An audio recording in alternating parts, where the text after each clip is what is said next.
Presentamos el Mapuchito Noticias, una nota con Pablo Gustavo Díaz. Llega a ustedes de la mano de La Cofradía, que está en Buenos Aires, y Juan de la Piedra, de Carmen de Patagones, con los mejores fiambres. También fábrica de pastas artesanales La Luisita, que está en 25 de mayo 455, de la ciudad de Viedma. Y desde luego, Cementos del Valle, el nombre del cemento en la comarca, que está en el Parque Industrial de Carmen de Patagones, con la garantía de la familia Colombil.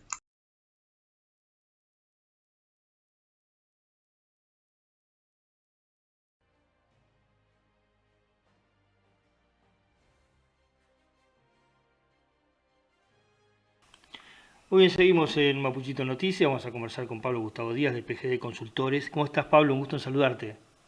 Muy buenas tardes, Raúl. El gusto siempre es mío. Bueno, se está terminando un año que ha sido para vos intenso desde tu labor y además con resultados óptimos. Quisiéramos tener de tu boca cuál es el análisis de esa situación. ¿De la personal o de la lectura que te puedo hacer de la opinión pública? No, de la opinión pública vamos a hablar después. Ahora me interesa hablar de la consultora, lo que ha crecido este año. No, bien, la consultora ha logrado mantenerse en actividad a pesar de la pandemia, fundamentalmente porque desde que se inició nuestro trabajo siempre lo hicimos usando el medio tecnológico, ¿no? Nosotros siempre nos diferenciamos de los demás porque, bueno, por el uso de todo lo que es las redes telemáticas, las redes sociales, internet, y la pandemia lo que nos dio, digamos, fue la ventaja de estar posicionados ya en ese mercado y tener un poco más de experiencia que el resto. El resto de los colegas tuvieron que acomodarse a esta circunstancia y para nosotros ya era una circunstancia normal. Con lo cual, digamos que de ese punto de vista, bien, lo vivimos bien. Nos complicó un poco el tema de la situación económica, fundamentalmente de la escapada del dólar, que pasó de 60 pesos a 145, 150 pesos que está ahora, porque bueno, la mayoría de nuestros productos son productos licenciados del extranjero y los tenemos que abonar a valor dólar. Y bueno, eso fue una complicación, pero bueno, no fue muy distinta a la del resto de la economía, ¿no? Que se tuvo que acomodar a todas estas circunstancias. Uh-huh. Pero bien, podemos estar satisfechos de ese punto de vista. Seguro. Bueno, y si tenemos que analizar el panorama provincial y local, para el caso de Viedma, ¿cuál es tu evaluación de este año? El otro día escribí una nota de las que hago habitualmente y se las paso a un grupo de conocidos en forma privada, donde yo hago la alegoría. Para mí este año es como la tormenta perfecta, ¿no? Las tormentas perfectas son aquellas que se crean arriba en la zona de Estados Unidos, que suelen asolar la zona de Miami, del Caribe y todo eso, que se generan cuando chocan dos grandes tormentas, por lo general las tormentas del norte que vienen con viento frío y las tormentas tropicales. Cuando chocan esas tormentas, terminan conformando lo que se denomina la tormenta perfecta, que es una especie de huracán que cuando pisa tierra arrasa con todo lo que encuentra a su paso, ¿no? Arrasa las ciudades. Y para mí este año 2020 en la Argentina ha sido como eso, ¿no? Como la tormenta perfecta, donde se mezclaron la crisis económica y social que veníamos trayendo de los últimos 10 años por lo menos, desde el 2011 en adelante, 2012 en adelante, con la crisis sanitaria mundial, producto del coronavirus, se encuentran en la Argentina y conforman la tormenta perfecta. Y en esa tormenta perfecta nos encontramos con que muchos capitanes de los distintos barcos que hay a nivel nacional, provincial y municipal tuvieron que capear este temporal y descubrimos que algunos estaban preparados para la contienda y otros no. Otros hicieron verdaderamente agua, ¿no? No supieron cómo acomodar las velas y la tormenta los arrasó. Y fueron muy pocos los que pudieron sortearla con éxito, por decirlo de alguna manera. Éxito, que es una palabra bastante complicada decirla en este 2020, ¿no? Sí. Y así pudimos ver que a lo largo del año, los que hicimos monitoreo de opinión pública permanente, pudimos ver cómo ascendían y decrecían las imágenes y las aprobaciones de gestiones de los distintos líderes políticos transformándose en una especie de montaña rusa, en donde teníamos ascensos muy elevados, pero teníamos caídas muy pronunciadas al ritmo que les iba marcando la pandemia y la crisis económica, ¿no?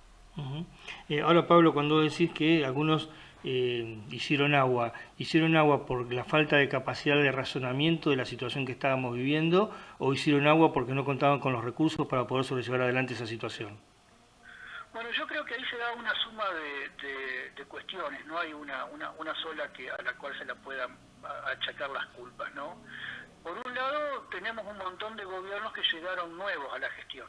Hubo muy pocos gobiernos que llegaron reelectos de gestiones anteriores con el entrenamiento que te da estar en gestión. Entonces te encontrás, por ejemplo, con un gobierno como el de Viedma, con un partido nuevo que asume un lugar nuevo en el cual no había estado nunca, y encima con una impronta como la que le impuso Pesati de incorporar gente nueva y de afuera de la política a la gestión. Y eso en una época normal, por ahí no se dimensiona, o se dimensiona de manera positiva. Pero en una época normal como esta, era una doble carga que tuvieron muchos de sus funcionarios, ¿no? Primero, entender y aprender cómo es el funcionamiento de la administración pública, y segundo, agravado por una crisis en donde tenían que dar respuestas inmediatas y la administración pública no está preparada para dar respuestas inmediatas.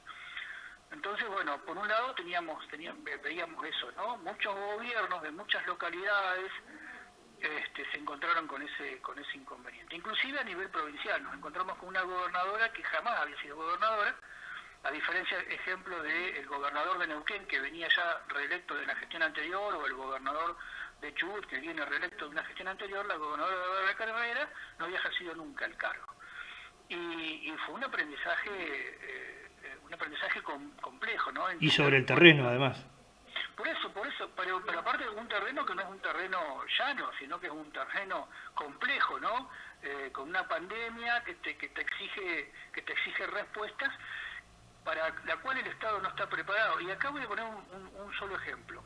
El tema de la compra de los respiradores chinos. Una de las cuestiones que el gobierno, todos los gobiernos le impusieron a la sociedad, era que necesitábamos la cuarentena estricta para acomodar el sistema sanitario y que pudiera estar preparado para la respuesta en el momento en que nos azotara más fuerte el coronavirus. Bueno, resulta que cuando nos azotó más fuerte el coronavirus, en algunos hospitales faltaron respiradores. O digamos, el sistema estuvo muy estresado en algunos hospitales, mientras en la aduana dormían 50 respiradores. Entonces ahí nos damos cuenta con que tenemos un Estado, llámese nacional, provincial o lo que fuere, que no estaba preparado para sortear este tipo de problemas, en donde la respuesta tiene que ser inmediata, porque vos no podés esperar a que se tramite todo un trámite burocrático para poner un respirador a una persona. Se te murió.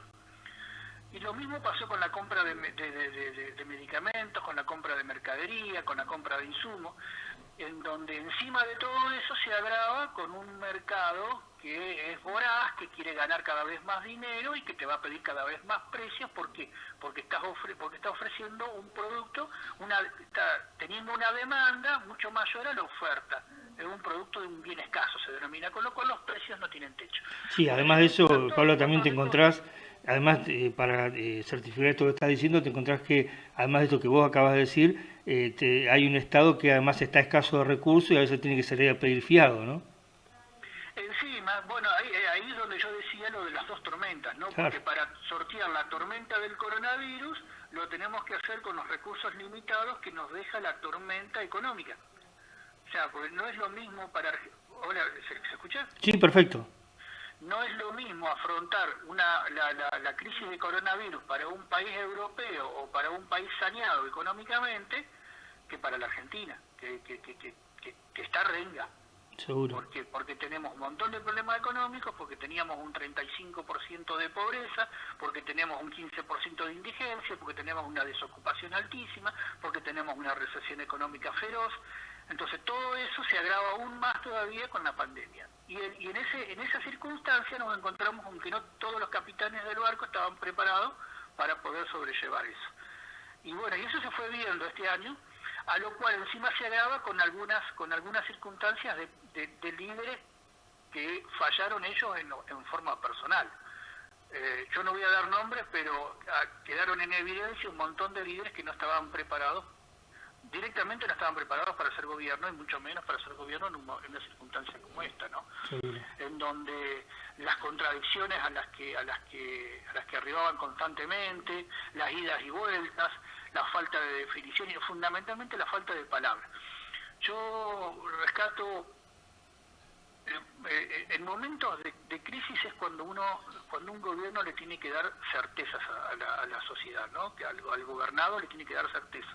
Pero en momentos de este tipo de crisis las certezas son muy complejas porque acá domina la incertidumbre. Entonces vos no le podés decir a tu gobernado, mirá, para mañana te voy a tener tal solución o para pasado mañana te voy a tener tal solución. Porque es imposible eso, sería utópico pensar que se le puede dar alguna certeza de esa característica. Ejemplo, el tema de la vacuna. Pero sí el gobernante sí le puede transmitir o le debe transmitir al gobernado, son los valores con que va a enfrentar esa crisis. Y en esos valores está el mantenimiento de la palabra. Y vuelvo otra vez a darte el ejemplo de Pesati. Pesati es una persona que desde que empezó la pandemia priorizó el tema de se puede estar a favor o en contra de lo que voy a decir, pero el tipo priorizó la cuestión sanitaria y la salud de la población. Él se puso como meta proteger a la ciudadanía del contagio de coronavirus. Y así 5 meses a Viedma, libre de coronavirus, y para cuando el coronavirus entró a nuestra ciudad, otras ciudades ya habían explotado y estaban en crisis y demás. Viedma recién empezaba a vivirlo. Y esa posición política que el hombre tomó en su momento, la mantiene hasta el día de hoy. ¿Con qué? Con que el día de hoy sigue diciendo que turismo y pandemia no son compatibles, por eso no está haciendo promoción turística de Viedma, por eso no hizo un aprovechamiento turístico de lo que significó el eclipse para Bahía Creek o para la Lobería, por eso entabló esto del verano cuidado, en donde es imposible que evite que venga gente de afuera, pero no la va a buscar, no está haciendo marketing turístico para que venga gente de afuera. Que algunos se lo cuestionan a esto, ¿no? Exactamente, y se lo cuestionan, pero lo que no se le puede cuestionar es que mantiene una línea de conducta, un valor, que es el que él planteó desde el momento, desde el principio. En cambio, vemos otros intendentes que se rasgaban las vestiduras y cerraban ciudades y vallaban las rutas para que no entre la gente a sus pueblos y demás en el mes de marzo, asustado por la pandemia, y hoy, 7 meses después, salen a buscar turistas afuera para que vengan, sabiendo el riesgo y la peligrosidad que significa el ingreso de gente de otras localidades para tu comunidad en términos de contagio y demás. Y por eso estamos viendo que están empezando a crecer las curvas de contagio de nuevo. Claro. Entonces, ese tipo de liderazgo es el que la gente ve y valora y cuestiona. O sea, vos podés fallar en un montón de cosas, en lo que no podés fallar es en la conducta, es en la palabra. Seguro. Pablo, y todo esto sirvió como introducción para pensar que en el 2021 estamos en las puertas de un ciclo electoral donde no estamos en la época del que se vayan todos, pero que de cualquier manera la gente tiene la sensación que en el marco de esta pandemia los políticos no hicieron el ajuste o no pagaron la pandemia como la pagó el ciudadano mortal, el ciudadano de a pie. ¿Vos creés que esto de alguna manera va a impactar en la dirigencia política a la hora del tiempo electoral, cuando la gente concurra a las urnas? Yo disiento de la mayoría de los analistas que priorizan la cuestión económica, ¿no? En cuanto a los reclamos sociales para con la política. Disiento rotundamente porque si no tendría que estar avalando el argumento economicista que se está usando para intentar bajar las elecciones PASO y no estoy de acuerdo con eso. Yo no creo que el problema sea una cuestión de ajuste económico de la política para equipararla con los padeceres de la sociedad. Yo creo que la sociedad lo que le reclama a la política es eficiencia en el manejo del recurso. La productividad. Claro, la productividad y eficiencia en las cuestiones. Que si se promete tal cosa, se cumpla con eso que se promete. No que se dilaten. A ver, si yo digo que voy a vacunar a 10 millones de personas en el mes de diciembre, después no puedo salir corriendo a último momento a comprar la vacuna que ande dando vuelta para vacunar a 300.000. Porque yo prometí que iba a vacunar a 10 millones. ¿Se entiende lo que estoy diciendo? Sí. Y no es una cuestión de costo, porque tiene razón Fernández, que si él se baja el sueldo es una cuestión demagógica, pero no le soluciona. ¿A quién le soluciona el problema que Fernández se baje el sueldo? A nadie. En cambio, que traiga los 10 millones de vacunas sí le soluciona el problema a mucha gente. Entonces, me parece que la cuestión pasa por ahí. De todos modos, creo que el descreimiento de la clase política hoy está a valores casi similares a los de 2001. Todos los gobiernos se están afianzando cada vez más en su núcleo duro de votantes y están perdiendo el sector independiente que los apoyó para llegar al gobierno. Esto es una característica que estamos viendo en general de todos los gobiernos. Para que tengas una idea vos, la gobernadora de la Vera Carrera gana la elección con el 54% de los votos y hoy está en el 40% de aprobación de gestión y de imagen, con lo cual está perdiendo entre 3 y 14 puntos, o entre 3 y 14% de gente que la votó, hoy no la está apoyando. Y así en general pasa también con lo mismo, con Alberto Fernández también. Alberto Fernández gana con el 49% de los votos y hoy está también en el 39-40% de aprobación de gestión y de imagen. También está perdiendo un importante caudal de voto independiente. Y esto se da fundamentalmente por el descreimiento, por la falta de palabra, ¿no? por la falta de empatía de la política para con los problemas de la gente, para con la solución de los problemas de la gente.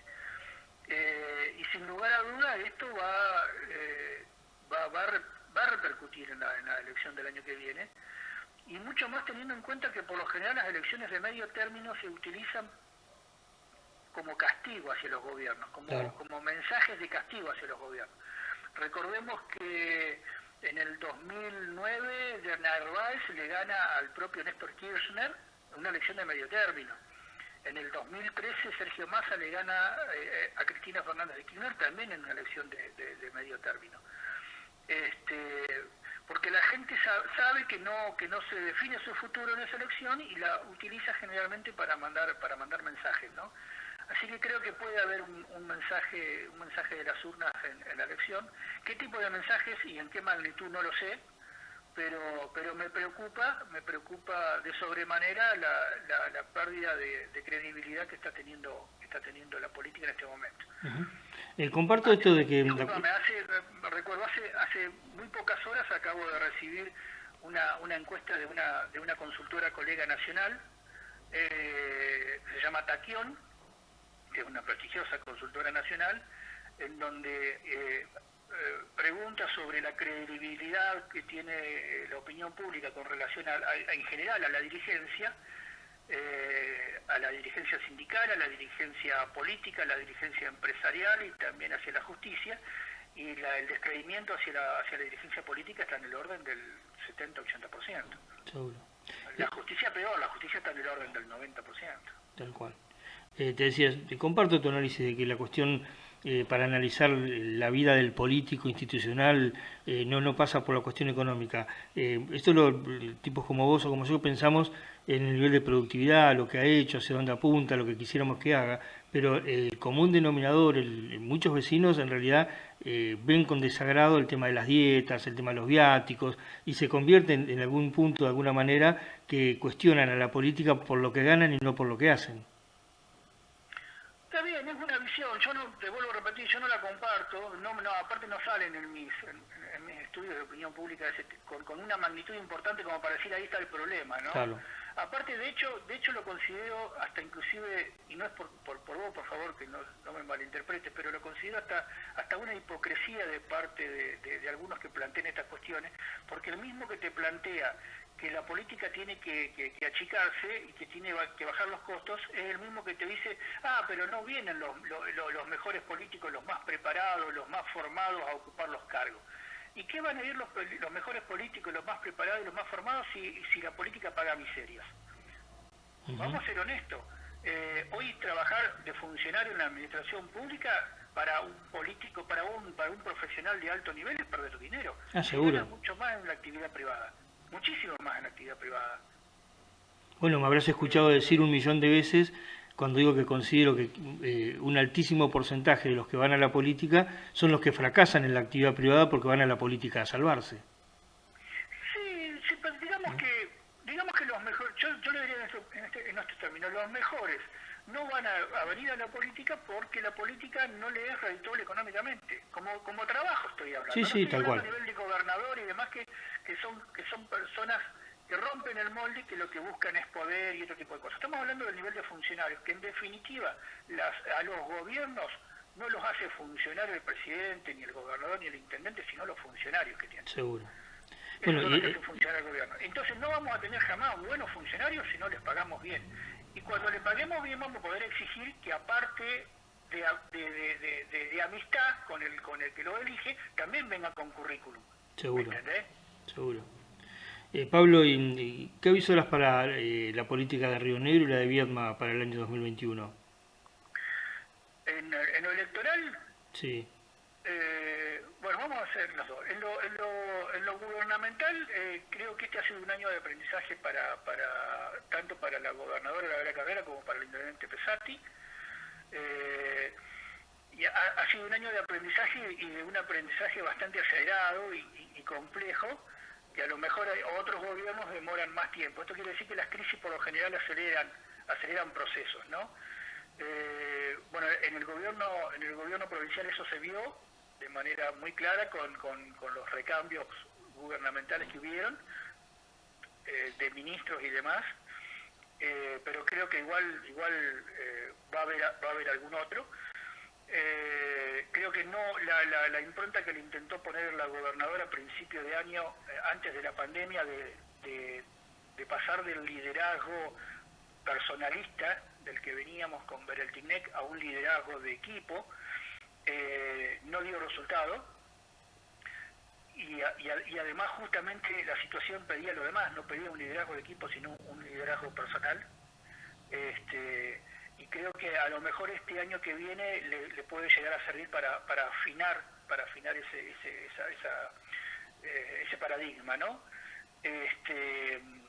Y veo que a lo mejor nos encontramos con que desde el punto de vista gubernamental administrativo vamos a tener un año más previsible que el que pasó, porque bueno, las variables macroeconómicas, como ser la deuda de la provincia y demás, que por ahí ponían límites en el desarrollo de la obra pública o de los sueldos de la administración y demás, hoy están más aliviados, tiene un panorama bastante más aliviado en lo económico para adelante, y eso también le va a permitir acomodar algunas cuestiones que no se pudieron acomodar en el 2020.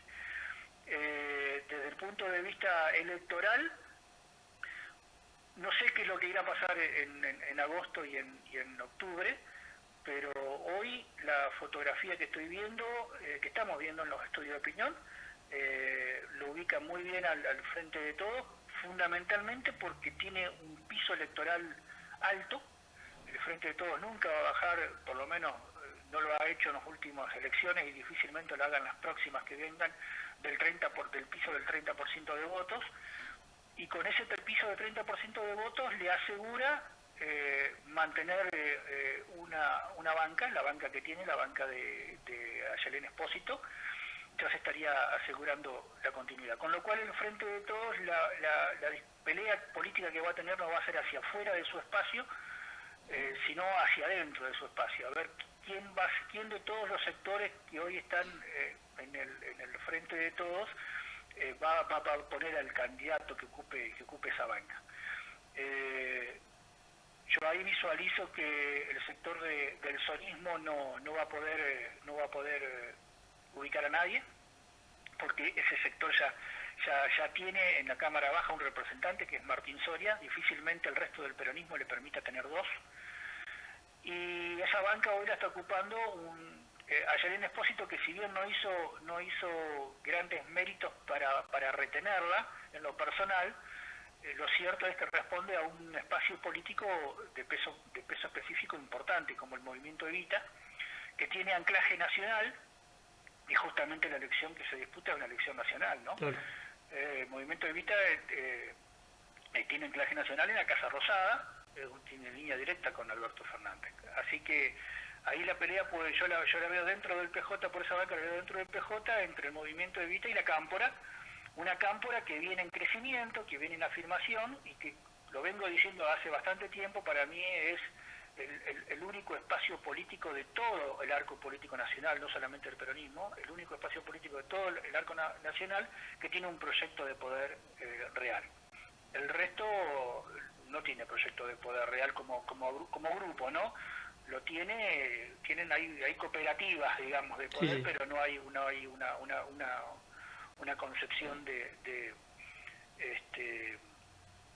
poder colectivo. En la otra banca que quedaría pendiente de ocupar para la elección, que es la que ahora está ocupando la radical Lorena Madsen, yo veo extremadamente difícil al radicalismo que la pueda mantener. Directamente yo ya lo veo imposible que la pueda sostener a esa banca. Creo que el PRO está mucho más dentro de ese espacio Cambiemos, creo que el PRO está mucho más firme. Aparte, vuelvo a repetir, es una elección nacional y otra vez va a estar polarizada entre macrismo y kirchnerismo, con lo cual, si vos querés, como desde el punto de vista estratégico, si querés enfrentarte al kirchnerismo a nivel nacional, tenés que hacerlo con un macrista. Así que ahí veo al PRO mucho más sólido, más firme para ocupar esa banca. Y ahí sí hay una pelea para afuera, porque el PRO o quien fuere de ese espacio la va a tener que pelear contra Juntos Somos Río Negro, que ya tiene anclaje en el Congreso de la Nación, ¿no? Y que lo va a querer ampliar. Así que la foto yo veo básicamente eso: un peronismo reteniendo la banca que tiene y un radicalismo perdiéndola a manos del PRO o de Juntos Somos Río Negro. Y creo que ahí Juntos Somos Río Negro tiene un poquitito de ventaja por la sencilla razón de que es gobierno en la provincia, ¿no? Va a ser complicado para un PRO que lo único que tiene es una banca legislativa en la legislatura, poder sostener una elección contra una maquinaria tan potente y tan bien aceitada como la que tiene Juntos Somos Río Negro.